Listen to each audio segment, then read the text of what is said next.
100 제로 정보 제로 그야말로 취업 준비 제로인 취준생을 위한 취업 정보쇼 취업을 부탁해. 안녕하세요. 안녕하세요.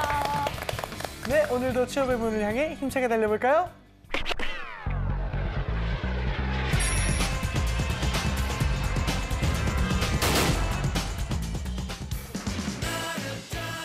너의 취향을 저격해주마. 취향 맞춤 기업 정보 톡 취향 저격 이 회사는 어때입니다. 안녕하세요. 안녕하세요. 네, 오늘도 저희와 함께 해주실 분들 소개할게요. 취업 컨설턴트 홍기천 쌤, 취향 저격수 양상국형, 빅데이터 전문가 전민기 쌤, 그리고 캠퍼스 특파원 박은송 학생 나왔습니다. 안녕하세요. 반갑습니다. 안녕하세요. 은송 학생 잘 지내셨습니까? 네, 네. 이제 제가 여행을 다녀오니까 찬바람이 불더라고요. 어디 갔다 왔어요? 저 제주도 요즘 핫하잖아요. 이렇게 여행 다니면서 취업 준비하는 친구들 어떻게 생각하십니까? 아무래도 못 가요, 그럼. 오랜만에 시간은 없어. 그렇군요. 공부하셔야 돼요. 좋은 말씀 감사합니다. 예, 일단은 오늘의 기업이 어디인지 화면으로 만나보시죠.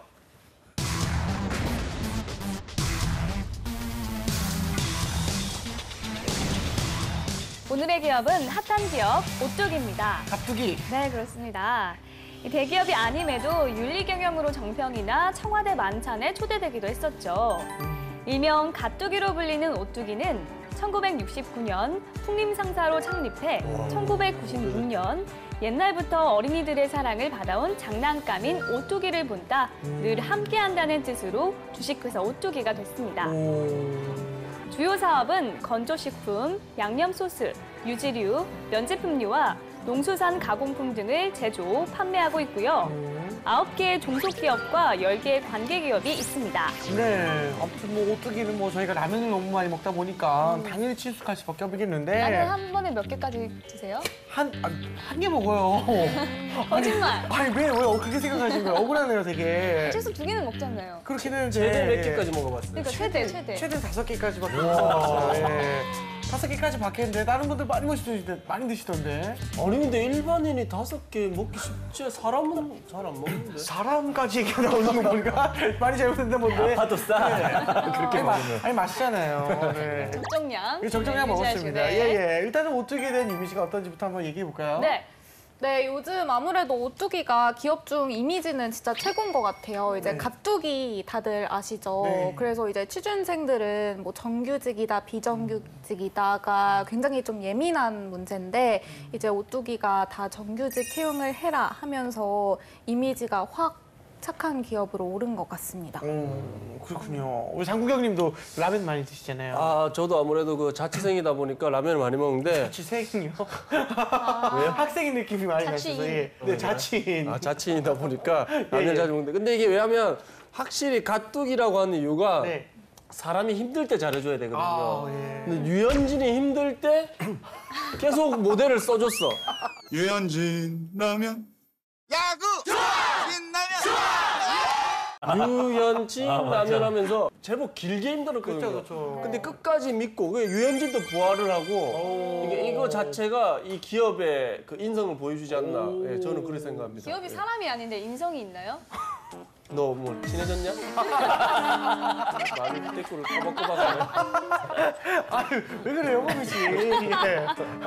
아닙니다. 네. 예. 정쌤, 오뚜기에 대한 빅데이터부터 한번 알아볼까요? 네, 지난 1년 동안 52만 3천여 건 정도 언급됐습니다. 대기업이 아닌데도 불구하고 상당히 네. 많이 언급된 생각보다 회사예요. 많네. 연관어를 보면 뭐 기업, 라면, 역시나 가뚝이라는 단어가 나오고 이제 석봉 토스트라는 단어가 나오는데 이건 네? 왜 그러냐면은 이 석봉 토스트에서 노숙자들에게 주말마다 그 토스트를 만들어 주셨대요. 근데 이 소식을 접한 오뚜기가 여기에 소스를 무료로 공급하겠다. 이런 뉴스가 나가면서 이제 석봉 토스트도 연관어로 검색이 됐고요. 정규직, 농심, 카레, 스프, 피자. 요즘 또 이 오뚜기 피자가 많이 뜨고 피자, 있거든요. 예. 네, 콤비네이션. 맞아요. 5,000원 정도 노란색으로 하는데 된 거 그거 되게 맛있던데. 맞습니다. 예. 그러다 보니까 이제 피자에 대한 언급량도 상당히 높아지고 있는 상황입니다. 네, 알겠습니다. 자, 그렇다면 채용은 어떻게 진행이 될까요, 홍쌤? 최근에 저 7월에 오뚜기 라면 생산 기능직 채용이 있었어요. 이건 대졸 공채는 아닌데요. 한 2자릿수 정도로 여긴 또 여성 우대 그리고 또 주부 사원 지원 가능 뭐 이렇게 열어놔서 사회적 약자들에게 좀 일자리도 좀 주고 있는 것 같고요. 공채를 보면 보면 오뚜기 같은 경우에는 저녁 장교를 좀 선호하기도 합니다. 왜냐하면 영업 직군들이 많기 때문에 뭔가 좀 발로 뛰면서 B2C적인 성향의 영업을 잘 진행할 수 있는 친구들을 좋아하죠. 그래서 공채가 올해 상반기에는 영업, 그리고 홍보 영양, 그리고 제조 및 QC, 그다음에 R&D 직군, 해외 영업 파트에서의 채용이 있었어요. 그래서 다양한 직군으로. 그러니까 올해 하반기 때도 제가 보기에는 인기가 어마어마할 것 같아요. 그러니까 이번에 워낙 또 긍정적인 분위기 또 이미지를 많이 만들어서 실제로 뭐 좋은 일도 많이 했고요. 그러다 보니까 문과 학생들이 이제 CJ만큼이나 선호도가 올라가지 않을까. 그래서 더 들어가기는 더 어려워지지 않은 기업이 되지 않았을까. 그렇게 생각됩니다. 일단은 뭐 학생들의 의견을 좀 들어볼 건데요. 이번 현장 분위기 좀 어땠나요? 개강을 하기 전에 미리 중앙대에 찾아갔는데 솔직히 사람이 없을 것 같잖아요. 네. 근데 다들 할 일을 하러 나오셨더라고요. 누구처럼? 저만 놀고 제주도 안 있었더라고요. 놀러 네, 그래서 이번에는 성실한 중앙대 학생분들 만나고 왔습니다. 알겠습니다. 네, 오뚜기 대한 친구들의 이야기 화면으로 만나보겠습니다. 안녕하세요. 캠퍼스 특파원 박윤석입니다. 네, 이제 개강을 맞아서 양갈래 머리인데요. 잠시 귀엽다. 저희가 다시 캠퍼스 현장에 찾아왔습니다. 네, 오늘 제가 찾아온 곳은 바로 중앙대학교 100주년 기념관인데요. 개강을 맞은 우리 친구들은 취업을 어떻게 준비하고 있을지, 또 오뚜기에 관해서는 어떻게 생각하고 있을지 다 함께 알아보러 가보실까요? 어우, 졸업하는 느낌이네요. 어려 보이고 싶었나 봐요. 네, 제가 앞에서 이렇게 손을 잡고 가시는 걸 보고 얼른 아, 저희 커플이세요. CC인가요? 네. 보기가 좋네요. 그게 닮았어요. 그럼 지금 어디 가고 계셨어요? 지금 이제 자격증 준비하는 게 있어서 도서관 가는 길이었어요. 캠퍼스 로망 아닌가요? 오. 같이 공부하고. 저런 데 공부 안 돼요. 그렇지 않나요? 대박 경험 있나 봐요. 너무 이경험적으로 얘기를 하시는 것 같아서. 예. 한 10분 공부하고 50분 놀죠. 어떤 자격증인지. 저는 이제 개인 재무 설계사 자격증을 준비하고 있고 공중 저는 CPA 준비하고 있어서 아, 다른 자격증인데 같이. 네, 도서관에서 같이 공부하니까 아, 진짜 좋은 바람직한 커플인 것 같아요. 그럼 오늘의 기업 오뚜기는 평소에 어떤 이미지인가요? 오뚜기를 뉴스에서 접했을 때는 되게 착한 기업이라고 얘기도 많이 듣고 제가 4월 달에 주식을 샀었는데 주식도 많이 올라서 성과도 좀 좋은 기업인 것 같다고 생각이 들었습니다. 친구분은 오뚜기 이미지 혹시 있을까요? 사실 기업적으로는 한 번도 보통 학교에서 많은 기업들을 다루는데 다뤄본 적이 없어서 잘 모르겠지만 편의점에서 굉장히 자주 만나는 브랜드인 것 같아요. 밥, 뭐 네. 카레, 네, 라면? 네 그런 거에서 자 3분 카레나 이런 거 되게 많으니까 안 그래도 기숙사를 사니까 편의점을 되게 많이 이용하게 된단 말이에요. 그래서 더 많이 보게 되는 브랜드인 것 같아요. 그러면 편의점을 많이 다니시니까 뭐 다른 농심이나 그런 식품 기업에 비해서 오뚜기는 좀 어떤 것 같아요? 뭐 어느 브랜드를 딱히 선호하는 편은 아니긴 한데 그래도 오뚜기 하면은 좀 믿고 먹을 수 있는 브랜드니까 선택할 때 아무래도 케찹 같은 것도 다 오뚜기 것만 거의 사는 것 같아요. 혹시 몇 학년이세요? 저는 2학년이고 저는 1학년. 아, 1학년이시구나. 그럼 아직 취업은 생각이 혹시? 많이 안 했죠. 그쵸, 그냥 어린 나이 사이 저학년이다 보니까. 저는 생각을 하고 있는데 구체적으로는 안 들어갔어요. 그러면 철학과 친구들은 보통 어디에 입사를 하나요? 보통 공무원 많이 하죠. 네. 공무원하고 그냥 사기업 같은 데 들어가는 경우가 많다고 알고 있어요. 오늘의 기업 오뚜기인데 오뚜기 평소 이미지가 어떤가요? 그냥 맛있는 먹거리들 파는 막걸리. 막거리 왜 그러냐. 막걸리로 하시는 먹거리 파는 술 드신 거 한잔 아니죠? 하시고 오신 거 아닌가요? 어떤 게 좀 맛있어요? 신라면? 신라면요? 전혀 모르는 신라면 아닌가요? 신라면이요? 아니가? 진라면인가? 기억이 안 나는데. 아, 신라면 농심. 아, 그래서 뭐 농심이구나. 저도 그냥 좀 많이 실생활에서 그냥 이렇게 밥 먹기 귀찮을 때 많이 접하고 그런 식품 레토르트나 그런 식품 쪽으로 많이 접해가지고 가깝게는 느끼고 있어요. 그럼 혹시 그쪽으로 취업을 생각해 보신 적은 있으세요? 취업이요? 네. 솔직히 말하면 없지만 뽑아주나 가고 싶긴 하네요. 네. 아, 지금 도서관 가신다고 하셨는데 네. 어떤 공부하러 가세요? 전 공무원.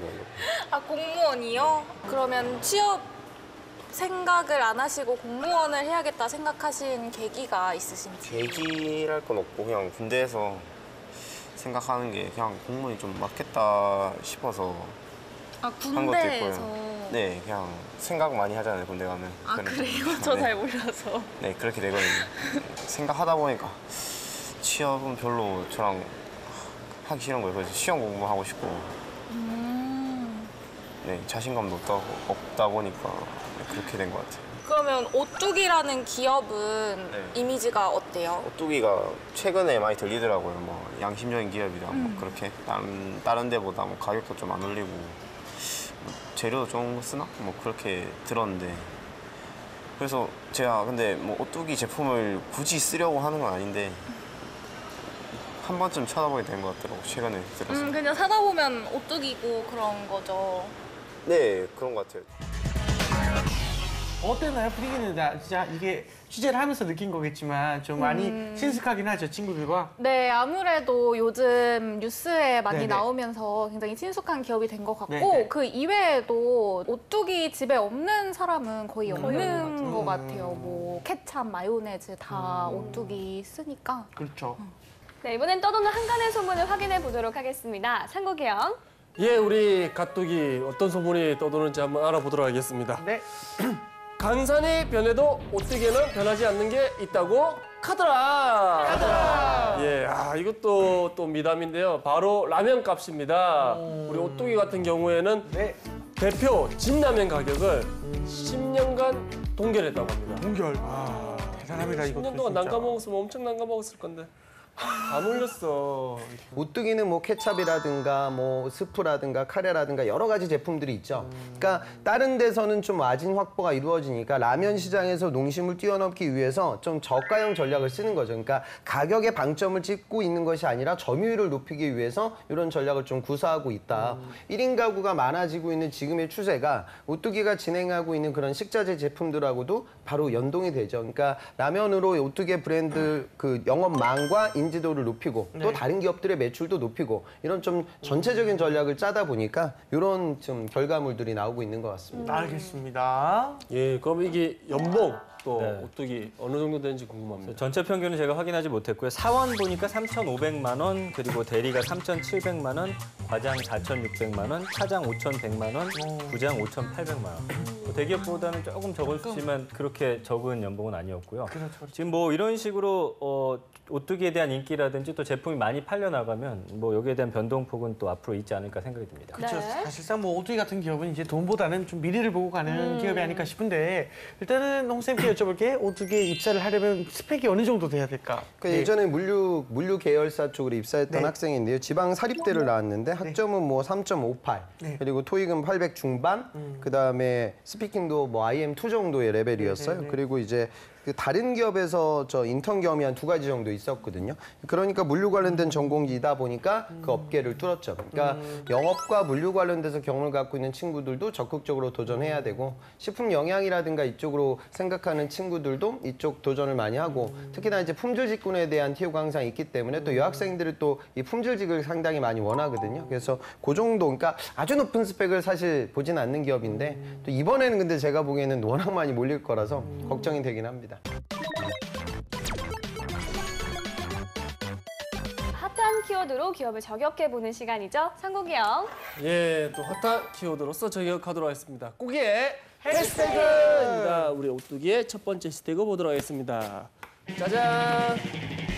샵 가뚜기, 샵 착한 기업, 샵 유재석입니다. 네. 우리 개그맨 유재석 선배님 같은 경우에 이제 숨은 미담이 아주 많다고 하는데 그렇죠. 그것처럼 우리 오뚜기 역시 착한 기업, 숨은 미담이 많다고 합니다. 그 요즘에 비정규직이 어떤 사회 문제로 대두가 되고 있는데 창업주가 이제 모든 직원을 비정규직으로 고용하지 않겠다라는 신념을 밝히면서 대형마트에 가보면 그 시식 코너에 일하는 네. 사원들 있지 않습니까? 네. 1,600여 명을 전원 정규직으로 돌려줬고요.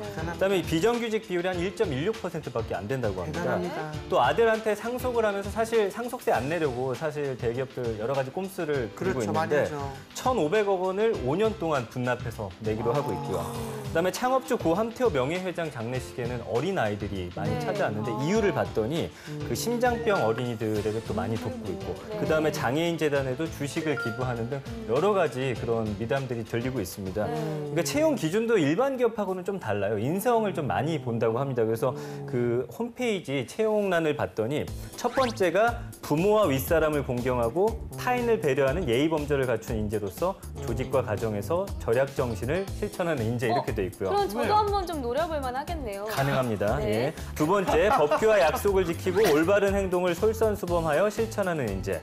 세 번째가 마음과 정성으로 사회와 타인을 위해 봉사하는 마음을 가지고 실천하는 인재 이렇게 돼 있거든요. 그러니까 제가 이걸 딱 보다 보니까 유재환 씨가 떠올랐어요. 예. 만약에 연예인이 아니었다면 분명히 오뚜기에서 일하고 있었을 거예요. 아유, 감사합니다. 근데 잘 어울려요. 정말 일하겠습니까? 우리 전 팀장님 그러지 않겠습니까? 함께 가시죠. 함께. 좋습니다. 네. 아무래도 이렇게 착한 기업으로 부상을 하면서 매출은 물론이고 또 취준생들한테도 인기가 급상승이라고 하는데요. 사실 기업을 좀 평가하거나 취업을 할 때 좋은 면만 봐서는 안 되잖아요. 오뚜기의 이면, 좀 개선해야 할 점 등 취준생들이 유념해야 할 부분은 어떤 게 있을까요? 오뚜기도 뭐 계열사들이 많기 때문에 뭐 우리 많은 기업들이 보유하고 있는 일감 몰아주기 뭐 이런 이슈로부터 완전히 자유로운 기업은 사실 우리나라 기업 중에 많지 않거든요. 그러니까 그런 부분들에 대해서 내부적으로는 두려워할 것 같기도 합니다.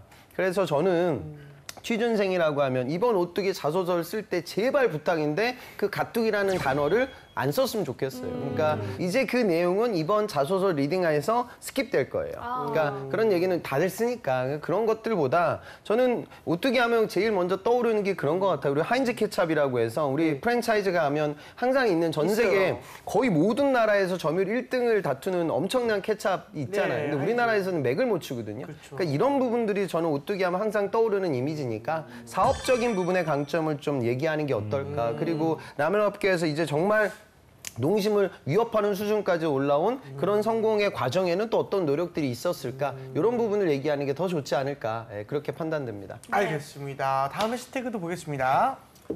네, 다음 해시태그 보도록 하겠습니다. 네. 짜잔! 샵 3분 요리 창시자 샵 내 곁에 오뚜기입니다. 예. 우리 오뚜기 3분 요리라는 우리 그 엄청 유명한 CM송이 있지 않습니까? 네. 우리 레토르트 식품의 대명사로 원조는 오뚜기의 전신이었던 우리 풍림 상사에서 생산된 걸로 판명받았다고 그 합니다. 옛날에 카레 짜장면. 그리고 1981년부터 지금까지 36년간 국내 특석 제품 우리 최고의 자리를 지키고 있다고 합니다. 그렇군요. 그 제품을 이야기하다 보니까 정말 우리 먹거리 분야에서 빠지면 섭섭한 조미료 같은 기업이 아닐까라는 생각이 좀 드는데요. 그러다 보니까 숨겨진 기록도 좀 많다고 하죠. 그래요? 그러니까 사실 뭐 다 3분 카레 생각하시는데 우리나라에서 그 분말 카레를 처음 만든 게 오뚜기입니다. 1969년에 최초로 만들었고요. 말씀해 주신 대로 3분 카레도 1981년에 3분 요리 가장 먼저 만들었습니다. 그래서 굉장히 폭발적인 호응을 불러일으켰고 판매 첫 해만 400만 개가 팔렸대요. 거의 뭐 인구의 10분의 1 정도가 먹었다라고 볼 수도 있는 그런 정도의 기록을 갖고 있고요. 재한이가 3개 더 먹었습니다. 그럴 수 있습니다. 예. 1972년에는 이제 오뚜기 마요네즈가 또 출시가 되면서 마요네즈가 또 최초로 생산이 됐고요. 2014년 기준으로 해가지고 국내 시장 마요네즈 점유율 90%. 네, 그리고 2008년에는 오뚜기밥이 또 우수식품으로 최종 인증을 통과하면서 굉장히 인기를 끌었습니다. 2016년에 이제 오뚜기 볶음밥이 출시가 됐는데 1년 만에 이 냉동밥 시장 점유율 20%를 차지할 정도로 또 인기를 끌고 있고요. 국내 라면 업계 2위고요. 이건 모르셨을 텐데 당면 시장은 1위입니다. 정말요? 예, 오뚜기 당면이 가장 유명하다고 하고요. 그러다 보니까 최근에는 점점 다양해지는 또 입맛을 맞추기 위해 가지고 이 카레도 더 세분화했습니다. 인도 카레, 태국 카레. 그래서 3분 인도 카레 마크니, 3분 태국 카레 소스 그린. 이름이 어렵네요. 이런 것들을 좀 출시를 했고요. 뭐 여기에 더해서 아까 말씀드린 그 냉동 피자가 또 빵 뜨면서 예, 뭐 여러 가지 최초 타이틀 그리고 많이 판 것 여러 가지 기록들을 갖고 있습니다. 알겠습니다. 사실상 그 바쁘게 생활하고 1인 가구가 굉장히 많이 늘면서 네. 오뚜기 즉석식품 좋아하는 사람들이 엄청 많아요. 그런데 말입니다. 이게 먹는 거랑 도덕성 결합이 이제 도덕성의 결합이 굉장히 중요한 시대이잖아요. 네. 그래서 이런 게 이제 시너지가 될까 아니면은 조금 이제 리스크처럼 위험하게 좀 작용을 하게 될 것인가 이런 게 좀 궁금하긴 합니다. 그런 건 당연히 강점일 거예요. 그러니까 이거는 직접적으로 내가 소비를 하게 되니까 같은 값이면은 야 그래도 야 가뚜기 거 사야지 다른 거보다 네. 이렇게 사람들이 많이 얘기를 하겠죠. 그리고 지금 경쟁하고 있는 다른 기업들은 뭐 그런 미담이 사실 별로 보이지 않거든요. 그러니까 이런 부분들은 강점이 될 거예요. 근데 저는 우뚝이라는 기업의 특징을 보면 서양식 식문화가 들어오는 과정에서의 아주 유리한 선점을 했죠. 그러니까 케찹, 마요네즈, 뭐 후추, 카레 다 이런 제품들이죠. 그러니까 그걸로 자리매김했던 기업이고 다른 시장을 두드리기 위해서 냉동식품 그리고 라면 시장에 투자를 해가지고 범주를 넓혔어요. 근데 제가 보기에는 여기서 더 큰 라면 시장의 성장을 끌어내기는 이제 현실적으로 어려워요. 농심도 만만치가 않을 거고요. 냉동식품도 이미 강자이기 때문에 세계의 가뚜기가 되기 위해서는 글로벌 시장에 나아가야 되는데 아직 이 부분에서의 실적은 굉장히 여리에 있습니다. 농심이나 다른 기업들 대비. 그래서 그런 글로벌 시장에 나아가기 위한 전략들이 좀 많아져야 하지 않을까. 그래서 올해 상반기 공채에서도 이제 해외 영업 부분에 채용이 있었고 이제는 내수를 뛰어넘어 좀 글로벌 시장에 나아가기 위한 노력들을 진행하고 있으니 구직자들도 그런 마인드로 접근하는 게 어떨까 생각됩니다. 네, 알겠습니다. 자, 지금부터 학생들의 궁금증을 해결해 보도록 하겠습니다. 오뚜기 회사 자체는 그렇게 인지도가 높지 않은 것 같아요. 농심이나 뭐 이런 거 많잖아요. 큰 것들이. 근데 오뚜기 자체가 얼마나 회사 자체가 얼마나 경쟁성인지는 잘 모르는 상태라서 그 부분에 대해서 알고 싶네요. 그러니까 뭐 우리가 아까도 얘기했듯이 전 팀장님 얘기했듯이 아주 독보적인 식품 기업들이 그 식자재들이 있죠. 네. 그러니까 그런 식품 상품들이 있다는 건 그건 그냥 혼자 예전부터 했으니까 되는 건 아니야 이렇게 생각하겠지만 팔로워들 엄청나게 많이 쫓아왔을 거예요. 그래서 그런 부분들을 이겨냈던 건 제품 경쟁력도 중요하고 네. 그다음에 어떤 작은 이물 그다음에 어떤 식자재의 위생과 관련된 파동 이런 것들이 생기게 되면 회사가 휘청거려요. 근데 그런 부분이 오뚜기는 상대적으로 좀 덜했던 것 같습니다. 그것도 이제 제품 본연의 경쟁력. 그러니까 맛있는 거 만드는 것도 중요하지만 안정적으로 제품이 관리되고 생산되는 게 그 무엇보다 중요한데 오뚜기는 그런 부분에 대한 강점이 당연히 갖춰져 있을 거예요. 제가 보기엔 그 이유는 히트 상품이 또 워낙 오랫동안 지속돼서 생산이 되고 판매가 되다 보니까 그 노하우가 축적이 됐겠죠. 그러다 보니까 그런 사고가 별로 발생하지 않는 것 같고요. 그다음에 중요한 건 이제 영업력이 됩니다. 식품은 결국 우리가 슈퍼에 가서 이 조미료 상품들이나 이런 그 양념류들은 로열티가 높지 않기 때문에 당장 내가 원하는 장류를 구하게 되고 그 케찹을 구하게 되죠. 그러면 중요한 건 뭐예요? 그 위치를 누가 먼저 선점하냐 이 부분이 중요하거든요. 그러니까 장교 전용 채용을 항상 유지하고 있는 것도 그런 좀 어찌 보면은 좀 공격적인 그러니까 내가 시장을 선도할 수 있는 타이밍과 추진력이 중요하죠. 그러니까 여러분들도 그런 관점에서 기업을 좀 바라보면 어떨까 생각됩니다. 네. 알겠습니다. 또 다른 질문도 한번 들어보겠습니다. 제가 듣기로 해외에서 그 정규직으로 돌렸다가 망한 회사가 몇 개 있다고 들었는데 오뚜기도 그런 쪽에 대해서 생각을 하고 있는 건지 저는 궁금합니다. 정규직을 채용하게 되면 고용의 안정성을 보장해야 하기 때문에 기업 입장에서는 언제든지 자를 수가 없단 말이야. 그러면 상황이 안 좋아졌을 때 이 정규직을 계속 끌고 가게 되면 인건비 부담이 커지게 되면서 기업이 위기에 처한다. 이 논리도 맞지만 지금 당장 보이는 금전적인 비용은 많이 발생할지 모르겠지만 이 인원의 생산성이 올라갈 수 있는 강점이 있는 거죠. 지금 문재인 정권 이래 많은 기업들이 또 이런 움직임들이 보이고 있거든요. 그러니까 이거는 좀 고용 환경의 어떤 변화가 아닐까 그렇게 판단됩니다. 네, 알겠습니다. 자, 이번에 실제 면접 상황을 재현해 보도록 하겠습니다. 상국이 형. 예, 우리 박은송 학생, 예, 우리 오뚜기.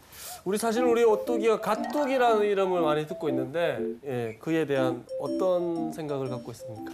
네, 이제 가뚜기라는 이름 자체가 회사에서 지은 게 아니라 소비자들이 붙여준 그런 이름이잖아요. 그래서 이제 기업도 단순히 이익만 추구하는 게 아니라 사회적 책임을 다할 때 소비자의 마음을 얻을 수 있다는 걸 보여주는 사례라고 생각합니다.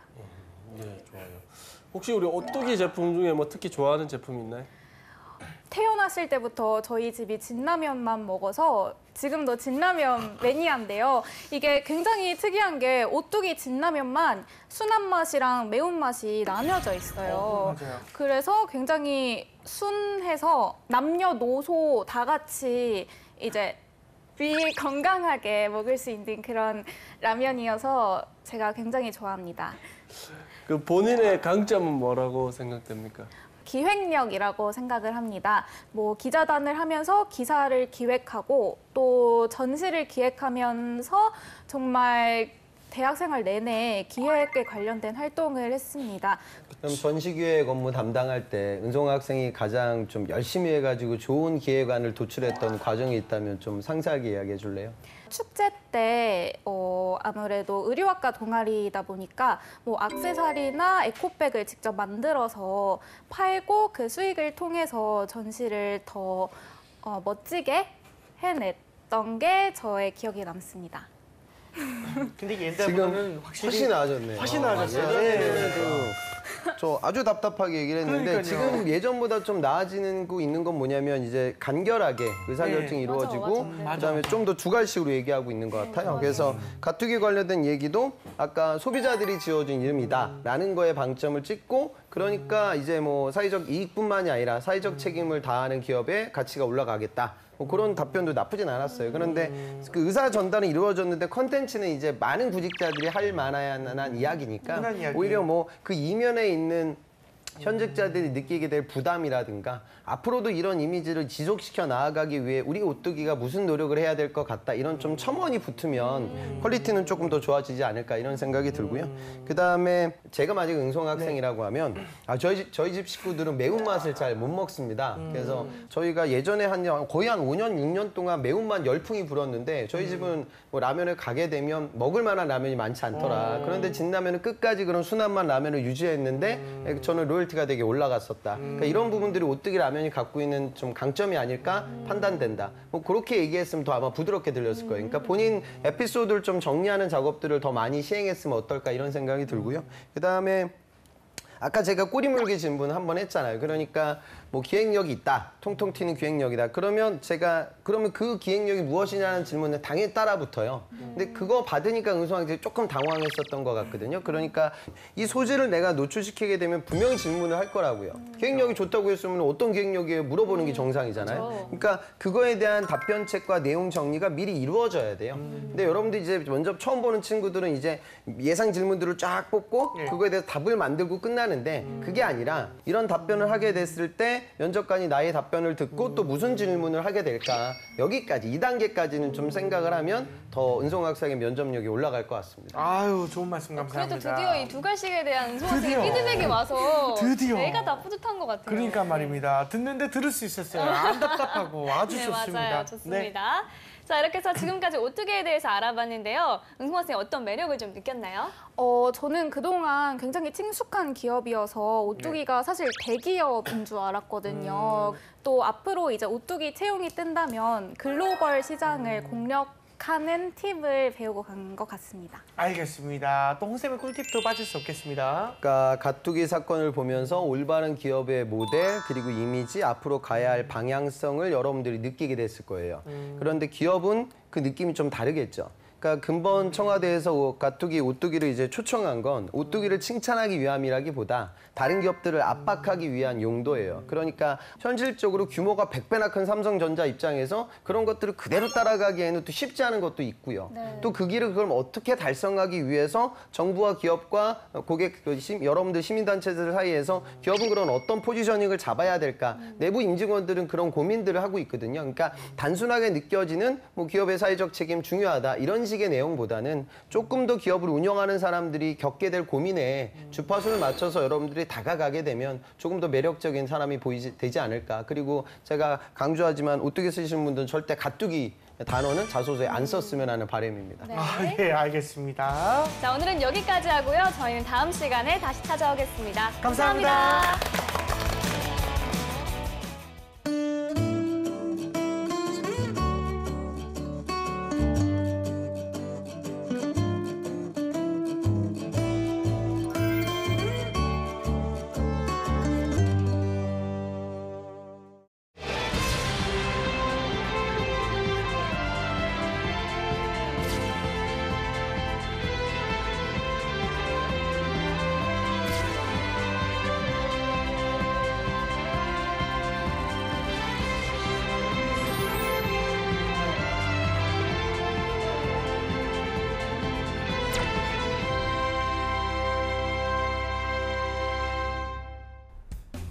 안녕하세요. 안녕하세요. 안녕하세요. 네, 선생님들 혹시 그 김생민의 영수증이라는 팟캐스트 들어보신 적 있으세요? 저는 못 들어봤습니다. 저는 라디오를 통해서 한번 다른 네. 라디오 게스트로 한번 나온 적이 있었는데 그거 한번 들어보고 실제로 팟캐스트를 한번 들어봤었던 경험이 있습니다. 그러시군요. 네. 요즘에 좀 인기 있는 그런 콘텐츠인데요. 그쵸. 그 자칭, 타칭, 통장 요정이라고 이제 애칭이 붙었는데 네. 알뜰살뜰 재테크에 대한 어떤 그런 팁을 많이 주고 있어요. 네. 그래 그걸 들으면 저도 알뜰해질 수 있는 건가요? 네, 뭐 자극 좀 받지 않으실까요? 아, 어떤 부분에서 가장 좀 이렇게 마음에 와닿았는지 하나만 좀 알려줄 수 있을까요? 제가 이렇게 가슴을 후비고 딱 파고들었던 한마디는 지금 모으지 않으면 하기 싫은 일을 하게 된다. 그런 거 지금 보지 않으면 그거 진짜 와닿네요. 갑자기 열심히 네. 방송해야 될 것 같은 사실은 느낌이 드네요. 제가 너무 일만 하는 것이 아닌가 생각 때문에 욜로 문화에 좀 빠졌었거든요.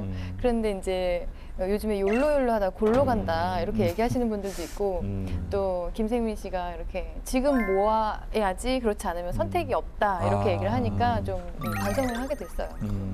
직무 토크를 시작해 볼게요. 네. 오늘은 한국자산관리공사에 금융 일반직으로 지원하는 출연자가 지원을 준비를 하고 있습니다. 네. 네, 한국자산관리공사는 금융회사의 어떤 부실, 자산 등의 효율적 처리를 위해서 만들어진 공사로 생각하시면 되겠고요. 그래서 간단하게 보자면 금융회사가 갖고 있는 어떤 부실 채권을 좀 인수해준다든지 정리하거나 기업에 대한 구조조정 업무를 주되게 한다고 보시면 될 것 같고요. 그 외에 이렇게 기업 외적으로 금융 소외자에 관련된 신용 회복 지원 업무라든지 국유 재산 관리 업무, 그다음에 체납 조세 정리와 같은 업무를 하고 있는 준정부 기관이라고 보시면 될 것 같습니다. 네. 그렇다면 금융 일반 직무 어떤 일을 하는 걸까요? 그러니까 그 지원을 하기 위해서 직무 분석을 많이 하잖아요. 네네. 이제 공기업이니까 당연히 NCS 기준으로 그 채용을 하겠죠. 네네. 그래서 NCS는 핵심이 직무기술서잖아요. 그래서 네. 직무기술서를 좀 보면서 네. 말씀을 드리도록 하겠습니다. 네. 이제 보시는 것이 NCS 기반 채용 직무 기술서인데 네. 금융 일반 직무는 세 분류 여기를 다 보시면 되겠어요. 네. 이게 다 금융 일반 직무에 해당되는 세 분류 직무들입니다. 그리고 밑에 보시면 공사 주요 사업뿐만 아니라 핵심 직무에 대한 설명까지 이렇게 친절하게 나와 있습니다. 네. 그렇다면 능력도 중요한데 예. 필요한 능력을 또 직무기술서를 계속 보면서 얘기를 해볼까요? 직무기술서, NCS 직무기술서에 보면 공통적인 걸 찾을 수가 있을 거예요. 밑에 네네. 내려보시면요. 경영기획 보면 좀 더 이제 쪼개놓은 거예요. 일을 좀 더 세분하게 쪼개놓은 거를 능력단위라고 생각하시면 되고요. 네. 다 직무 수행 내용 친절하게 나와 있죠. 그 다음에 세 가지가 나와 있죠. KSA, 네, 지식, 맞습니다. 기술, 태도. 그래서 지원하는 직무에 대해서 좀 더 세부적으로 우리가 알 수가 있고, 그 다음에 준비해야 될 사항도 구체적으로 알 수 있는 것들이 바로 이러한 직무기술서가 되겠습니다. 그래서 여기에 나와 있는 지식, 기술, 태도가 바로 직무 수행에 필요한 능력들을 세 가지로 이렇게 세분화시켜놨다 이렇게 보시면 되겠습니다. 맞아요. 이 그쵸. 직무기술서를 보면은 직업 기초 능력이 있는데요. 여기에서는 공통 역량으로 5개를 꼽아줬어요. 의사소통 능력, 수리 능력, 문제 해결 능력, 정보 능력, 조직 이해 능력. 이것은 공통 역량에 해당된다고 생각하시면 될 것 같고요. 이게 필기 과목이 되겠죠, 그죠? 네, 여기 맞습니다. 보시면. 네. 좀 학생들이 오해하는 게 금융일반직으로 지원을 하는데 지금 이 직무가 되게 많잖아요. 네. 지금 여기서 제시한 것도 지금 크게 6가지이기 때문에 이것을 다 할 수 있어야지 지원을 할 수 있나 이런 생각을 할 수 있거든요. 네. 이 6가지를 다 잘할 수는 없고, 그쵸. 네, 지금 그 금융일반직에서 수행할 수 있는 모든 직무를 지금 다 그쵸. 이제 소개를 해놓은 거기 때문에 이거를 다 잘해야지만 지원을 할 수 있다라는 오해는 안 하시는 게 좋을 그쵸. 것 같고요.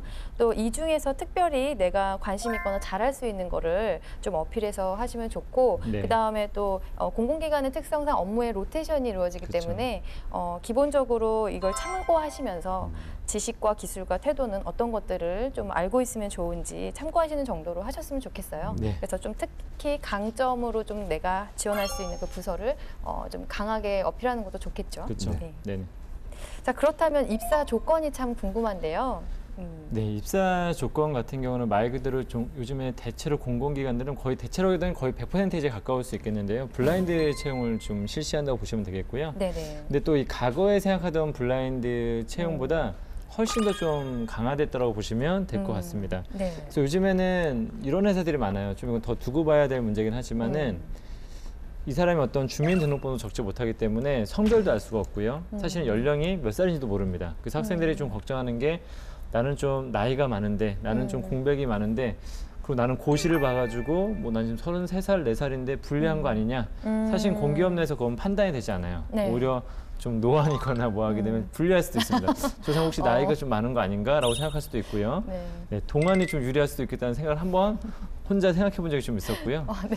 네. 그 다음에 이 사람이 지금 고졸인지 초대졸인지 사실은 대학을 나왔는지도 사실은 알 수가 없습니다. 그럼 온전히 실력에 따라서 되어지기 때문에 학력적인 부분에서도 이런 금융 관련된 특히 공기업이나 이런 쪽 개통되게 되면 한국은행을 봤더니 그런 지적이 있더라고요. 5년 동안의 자료를 봤더니 서울대가 3분의 1이 넘었다.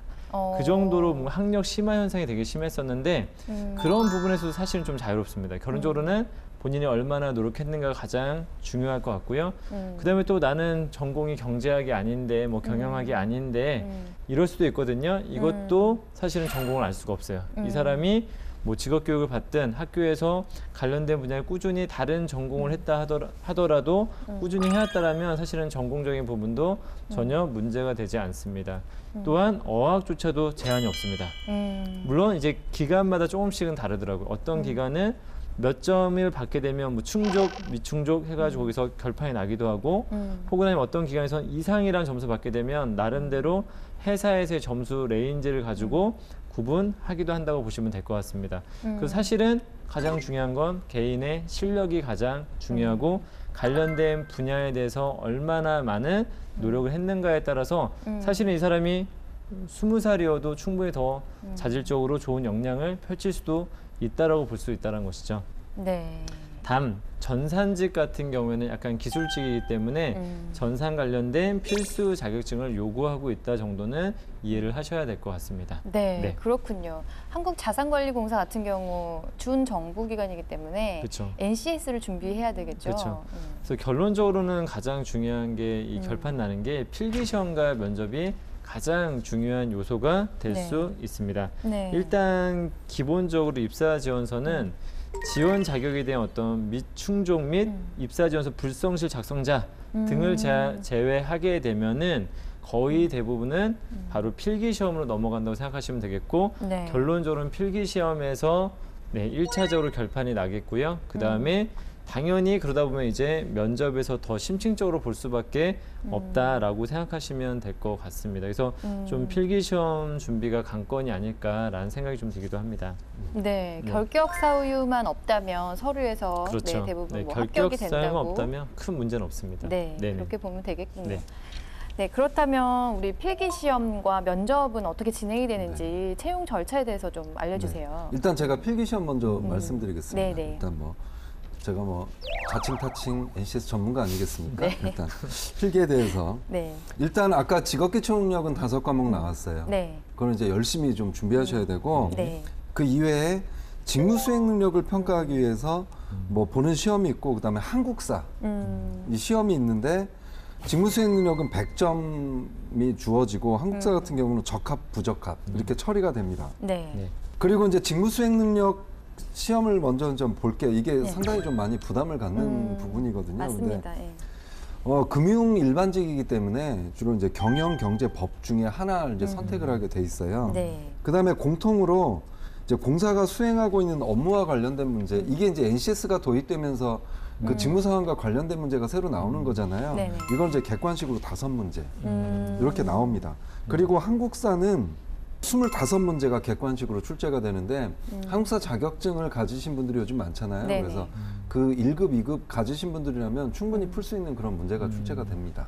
네, 그렇군요. 네, 필기시험 뭐 준비하는 것도 양이 좀 상당할 것 같은데요. 네, 많죠. 근데 공기업이라는 좋은 직장 들어가려면 감수해야죠. 또 워낙에 근데 네. 스펙이 좋은 친구들이 많이 있는 것 중에 하나라서 네. 또 경쟁이 굉장히 좀 치열하다고 좀 보셔야 될 것 같습니다. 네. 네. 네네. 그럼 이렇게 어려운 필기시험을 통과하게 되면 면접을 보게 되겠네요. 면접은 정말 또 어렵습니다.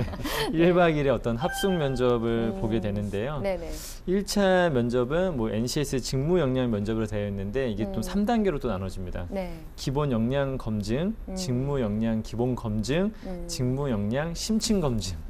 해갖고 역시나 이 블라인드 채용이다 보니까 면접이 강화될 수밖에 없다는 것을 볼 수가 있겠고요. 네. 특히 그래서 기본 역량이라는 건 뭐냐면 직업 기초에 기반을 한 공사 업무를 반영한 어떤 질문들을 통해서 면접을 하고 있고요. 그다음에 직업에 대한 성격 평가나 토론 방식으로 진행되고 있다고 보시면 됩니다. 그래서 개인의 기본 역량을 체크하고 있다고 보시면 될 것 같고요. 그다음에 직무 역량이라는 건 뭐냐면 이제 PT를 통해서 공사 업무와 관련된 주제를 바탕으로 PT와 질의응답을 통해서 좀 심층 기본적인 어떤 또 이 분야에 필요한 역량을 체크합니다.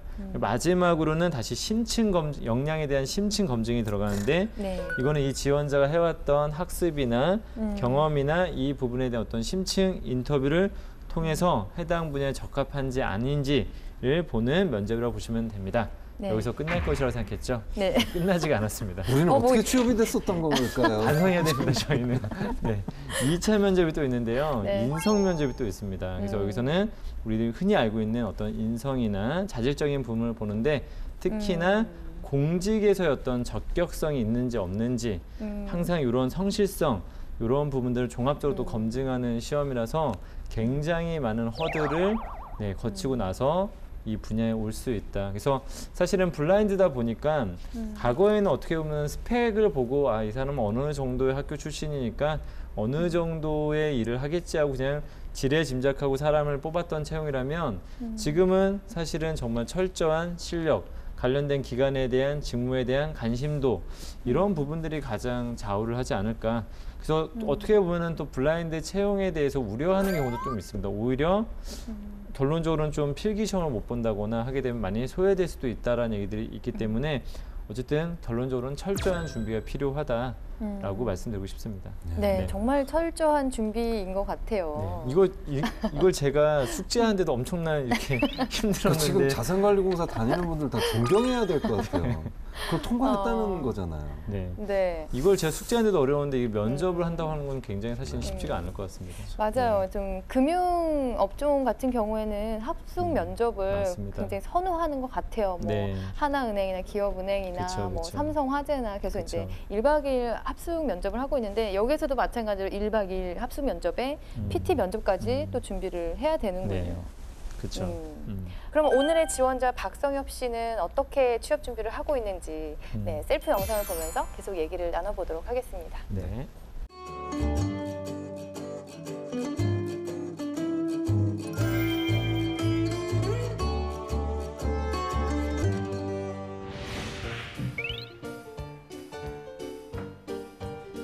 한국자산관리공사에 지원하게 된 서강대학교 경영학과 박성엽입니다. 한국자산관리공사는 4가지 인재상을 가지고 있습니다.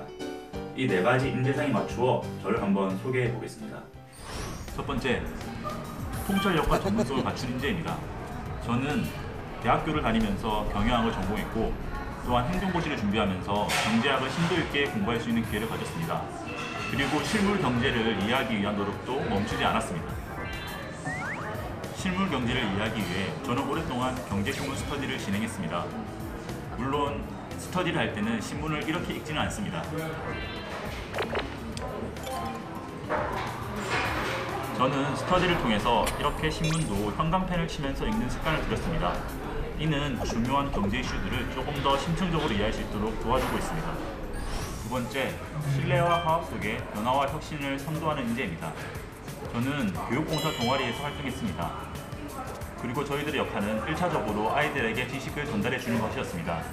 하지만 저는 아이들이 스스로 경험하고 현장을 학습하고 미래를 꿈꾸는 것이 진정한 교육봉사라고 생각했습니다. 그래서 동아리원들을 설득해서 동아리 활동 이래 처음으로 키자니아 방문을 기획했습니다. 키자니아는 어린아이들이 미래를 체험할 수 있는 직업활동 체험 공간이었습니다.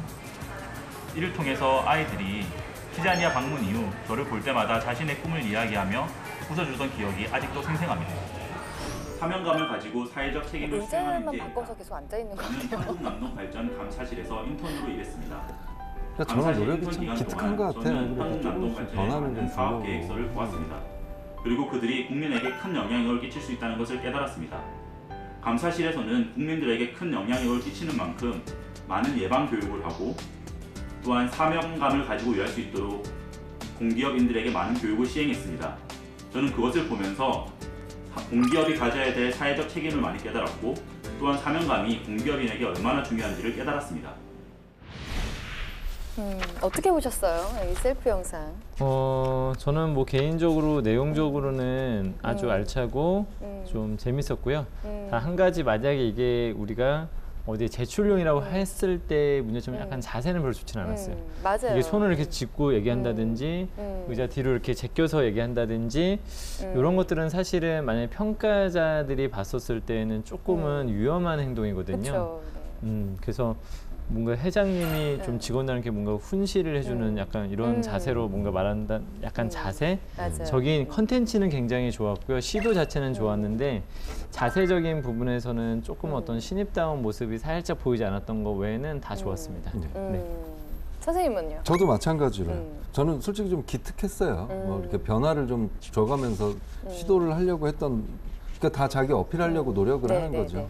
근데 이제 자세적인 측면만 빼면 오히려 좀 기대됩니다. 보통 공기업, 금융 이러면 약간 좀 너무 보수적이고 그럴 그 인상들이 있잖아요. 이미지들이 있는데 활기찬 모습까지도 있는 걸 보면 기대가 되네요. 면접에서 저런 모습 계속 유지를 해서 좋은 평가받기를 좀 바랍니다. 막 저 팔 걷어붙인 거 보세요. 지금. 좀 뭔가 이렇게 적극적으로, 저돌적으로 할 것 같은데 처음 딱 화면 나왔을 때 왜 CEO 인사말 페이지에 나오는 그 딱 책장이 있고 그 책에 그 책상에 딱 이렇게 있는 거. 그래서 뭐 다양한 모습을 보여주려고 시도한 거는 재밌었고 저도 이제 조금 이 말의 전달력에 조금 신경을 썼으면 좋겠어요. 저는 되게 열심히 들었거든요. 지금 무슨 얘기하는지 열심히 들었어요. 그렇지 않으면은 무슨 내용인지 잘 모르겠더라고요. 처음엔 이제 주변 소음도 많이 들리고 그랬잖아요. 맞아요. 그렇지만 뭐 영상 미를 보는 건 아니니까 그렇죠. 네, 구성은 참 좋았습니다. 네, 그러면 저희가 이력서 컨설팅을 시작해 볼까요? 일단 뭐 저는 이력서에서 눈에 띄는 거는 한국 남동발전에서 인턴했던 거. 네, 그게 정말 지금 눈이 이분의 띄네요. 강점이 될 거예요. 네. 그리고 지금 했던 게 애들이랑이라는 어떤 단체하고 그다음에 한국 남동발전이 있는데 세부 내용은 좀 더 깊게 쓸 수 있지 않았을까라는 아쉬움이 좀 있거든요. 맞아요. 네. 일단 뭐 관련된 경험을 가지고 있어서 감사실 업무 보조했다는 것도 지원한 직무와 관련된 업무이지 않습니까? 그래서 그런 업무라든지 업무 구조 파악하는 거, 자료를 보는 능력이 조금 좋을 것 같다라는 좀 생각이 들고요. 한국사 검정 능력 1급이 있네요. 그러면 뭐 특별히 뭐 말씀이 없으시면은 자기소개서로 바로 넘어가도록 하겠습니다. 이 보기가 참 어려웠죠? 자기소개가 분량이 정말 많죠. 네, 맞아요. 5페이지. 지금 이제 4가지 질문이 있는데 사실 이 안에도 질문이 막 쪼개져 있는 게 있어서 굉장히 많습니다. 먼저 첫 번째 먼저 볼게요. 첫 번째는 지금 관심을 가지게 된 계기, 그다음에 어떤 노력을 했는지, 기여할 수 있는 부분은 무엇인지 3가지로 질문을 했는데요. 구조적으로 보면은 읽기 쉽게 1번, 2번, 3번을 나눠서 잘 써줬습니다. 1번에서는 전 지원 계기에서 조금은 하나 정도는 말하고 싶은 게 있는데요.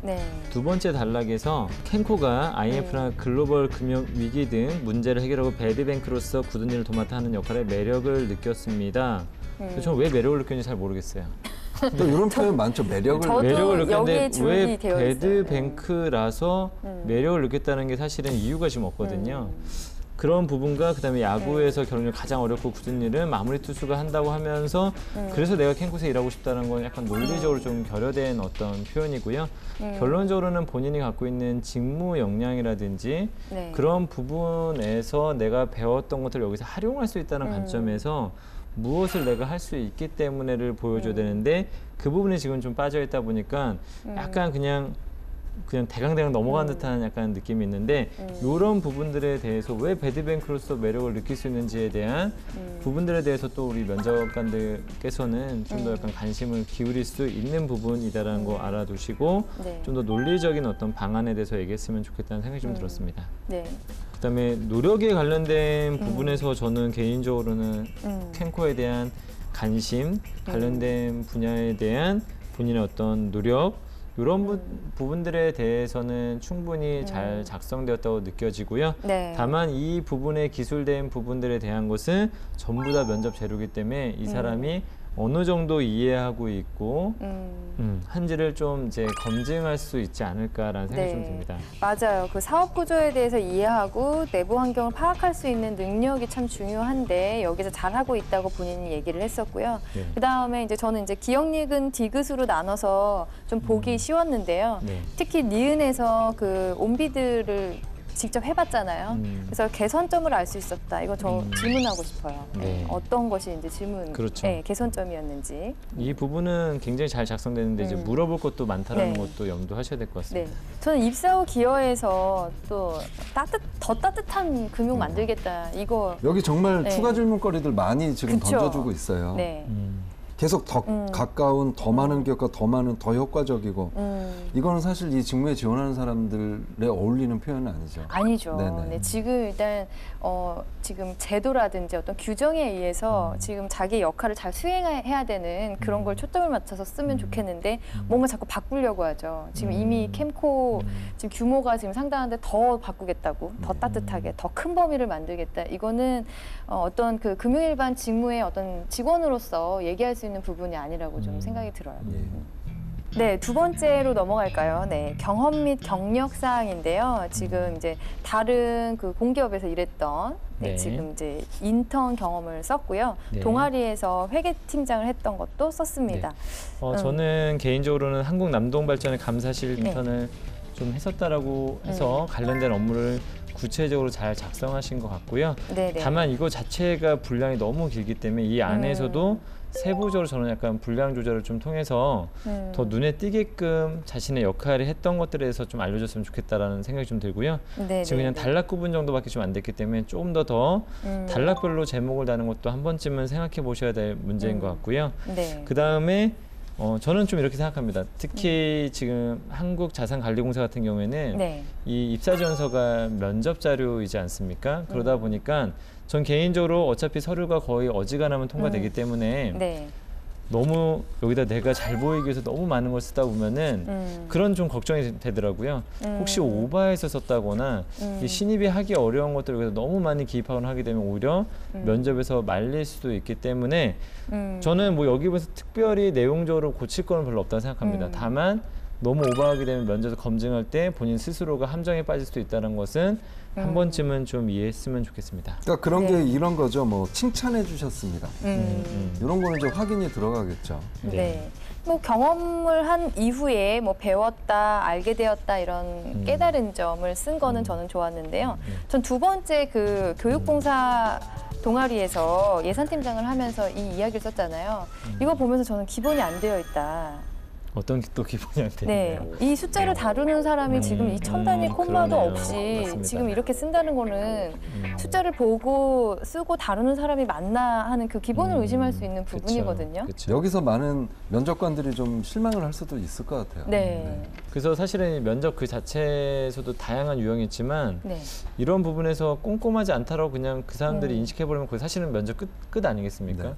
그냥 감정적으로 나는 별로 마음에 들지 않으면 끝나기 때문에 이게 뭐 서류 통과하기 위한 것이라기보다는 또 본인의 어떤 성향이나 이런 것을 파악해 줄 수도 있기 때문에 이런 잔실수는 좀 주의하시는 게 맞지 않을까라는 생각이 좀 듭니다. 네, 지금 뭐 단위도 지금 통일성이 없기 때문에 이제 네. 그런 부분도 좀 생각을 해 보시면 좋을 것 같아요. 네. 자, 그럼 뭐 마지막 항목으로 넘어가겠습니다. 네. 네 번째인데요. 갈등 해결. 네, 이 주제로 써야 되는 건데, 일단 이렇게 보면은 객관적인 시각에서 쓴 것 같긴 한데 네. 본인은 어떤 입장인지 저는 잘 모르겠더라고요. 네, 지금 A, B, C, D, E까지 나왔거든요. 이거. 굉장히 이런 걸 사실 이렇게 읽고 이해시키기는 굉장히 어렵기 때문에 네. 보통은 갈등이라 했을 때는 내가 겪었던 갈등 그 자체 그쵸. 갈등을 겪었던 사람과 나에 대한 어떤 묘사의 설명이 중점적으로 돼야 되는데 지금 A, B, C, D가 나왔을 때 무슨 문제 푸는 듯한 약간 느낌이 좀 있어요. 네. 그래서 그리고 관조적 시점에서 네. 그랬다가 문제 일어나는 걸 보고 내가 개입을 해서 잘 해냈다. 근데 이런 내용들이 많은데 이런 것도 좀 오해를 받을 수도 좀 있는 부분이죠. 그렇죠. 그 위에서 이제 좀 부정적인 단어 하나가 나왔었는데 뭐 이 과제에 대해서 거부감을 가지고 있었다. 그럼 우리가 새로 어떤 일이나 이런 걸 받게 되면 또 거부감이 들 수도 있겠다. 막 이렇게 또 확대 해석을 할 수가 있거든요. 그래서 좀 뭐 부담을 가졌다 정도로 조금 좀 이렇게 순화해서 얘기를 하면 어떨까라는 생각이 들고요.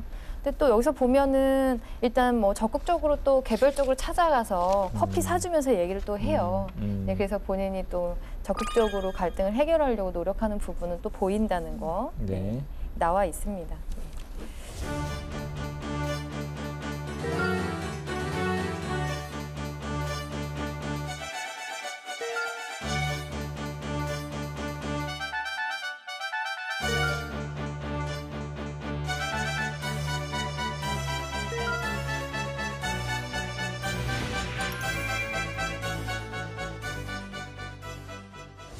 자, 저희가 이제 이렇게 긴 자소서까지 해서 네. 자기소개서까지 해서 컨설팅을 마쳤는데요. 그럼 이 서류를 보시면서 어떤 질문들을 하실 건지 얘기를 나눠볼까요? 저는 이제 3가지를 결정을 했어요. 네, 보니까 이제 꼼꼼함, 이걸 한번 체크할 수 있는 기회를 한번 줘야 되고, 네네. 그다음에 성향, 아까 부정적 성향인데 실제로 그런지, 뭐 이거 쓸 당시만 그랬는지 한번 파악을 네. 해보고 싶고, 네네. 대인관계 능력 상에서 그 동료들을 좀 부정적으로 묘사한 게 있어서 네네. 이 부분도 한번 면접을 통해서 질문을 통해서 평가해보고 싶습니다. 네. 일단 저는 그 주요 사업 업무 중에 온비드라는 그 시스템 하는 게 있잖아요. 근데 본인이 또 자소서에 해봤다고 얘기를 했고 개선점을 자기가 알 수 있었다고 해서 저는 그 질문을 꼭 드려보고 싶어요. 저도 또 좀 더 구체적으로 약간 재무제표에서 잘 알겠지만 이 지원자의 이력을 보면 어느 정도는 충분한 이해를 하겠지만 재무제표에 대해서 좀 더 약간 심층적으로 좀 한번 개별적으로 물어보고 싶고요. 그다음에 아까 네. 경제 현상에 대해서 현재 우리나라에서 나오고 있는 뭐 이슈 사항이나 뭐 구조조정이나 이런 부분들에 대한 이슈 관련돼서 한 번 정도는 어느 정도 이해하고 있는지 물어볼 생각입니다. 또 있잖아요. 왜 매력을 느꼈다. 매력을 왜 느꼈다. 그 배드뱅크로서 매력을 그렇죠. 느꼈는지. 왜 그렇죠. 그 배드뱅크로서 네. 오히려 약간은 이게 더 힘든 일을 처리하는 일인데 왜 여기서 매력을 느꼈는지에 대한 정확한 이유가 안 나왔거든요. 그래서 그 부분에 대해서 좀 더 약간은 또 물어봐야 되지 않을까라는 생각이 좀 듭니다. 네, 알겠습니다. 오늘 평가가 조금 난이도가 있을 것 같아요. 면접도 네. 굉장히 어려울 것 같고요. 기간의 특성상. 그렇죠. 네. 심층 검증하시고 또 이렇게 꼼꼼하게 해서 검증하시고. 네, 알겠습니다. 좀 기대가 되는데요. 네, 모의 면접 시작해 볼까요? 네. 네.